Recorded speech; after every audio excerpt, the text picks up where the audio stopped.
Mabuhay sa lahat ng ating mga overseas Filipinos worldwide. Muli, ito yung ating segment Dear Atikha at ako ang inyong segment host, si May Dizon Año Nuevo.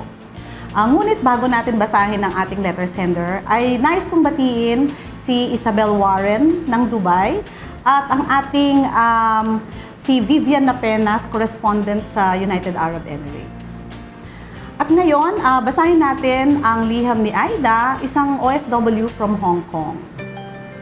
Dear Atikha, isa akong domestic helper sa Hong Kong and na-forward sa akin sa YouTube ang inyong Pinoy Wise OFTV. Natamaan ako sa sinabi mo na pagbabalik paghandaan, siguraduhin bukas may daratnan. Dahil 15 years na kasi ako sa Hong Kong, single at hanggang ngayon ay wala pa rin akong naiipon. Tumatanda na ako at magiging 40 years old na ako ngayon. Ako lang ang inaasahan ng pamilya ko. Patay na ang tatay ko at yung kuya ko at ang pamilya niya ay sa amin nakatira.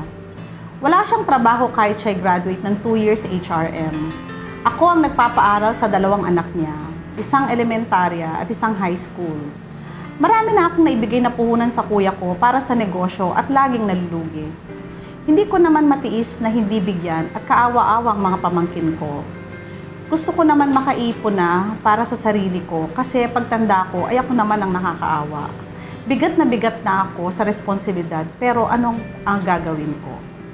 Maraming salamat at nabigyan ninyo ng panahon na tulungan ang mga OFW kagaya ko.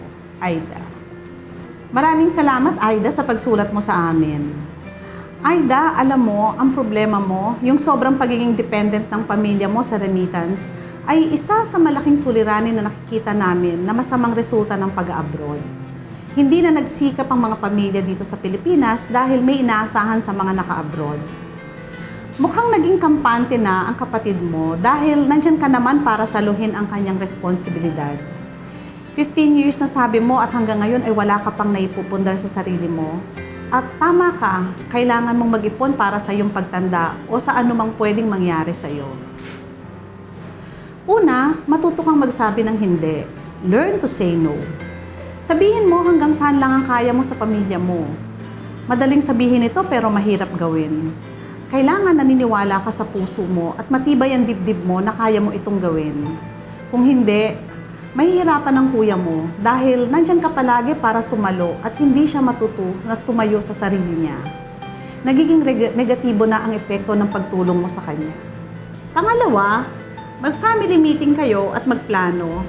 Paano isasagawa ang pagkakaroon ng dagdag na kita sa Pilipinas at pagbawas ng halagang padala mo sa kanila. Isama ang kapatid, pamangkin at nanay sa pag-uusap, mas mabuti na personal na sabihin ito sa susunod na pag-uwi mo sa Pilipinas. Kung halimbawa, ang halaga na kailangan mong ipunin ay 10,000 per month, ito ang halaga na kailangan kitain ng kapatid mo sa Pilipinas para ikaw ay makaipon ng ganong halaga. Pangatlo, pagkasunduan ninyo ng kapatid mo at pamangkin ang kailangang gawin at paano mo unti-unting babawasan ang padala.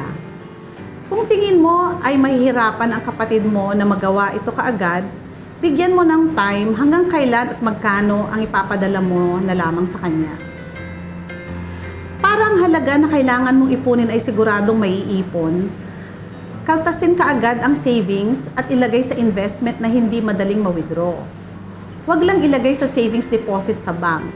Kagaya ng nasabi na namin dati, income less savings equals expense.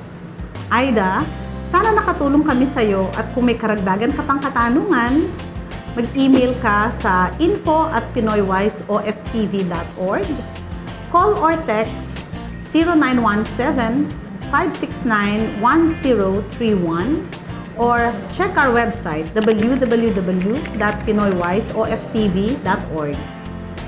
Maraming salamat sa inyong panonood. Muli, ito si May Dizon Año Nuevo na nagsasabing, pagbabalik paghandaan, siguraduhin bukas may daratnan.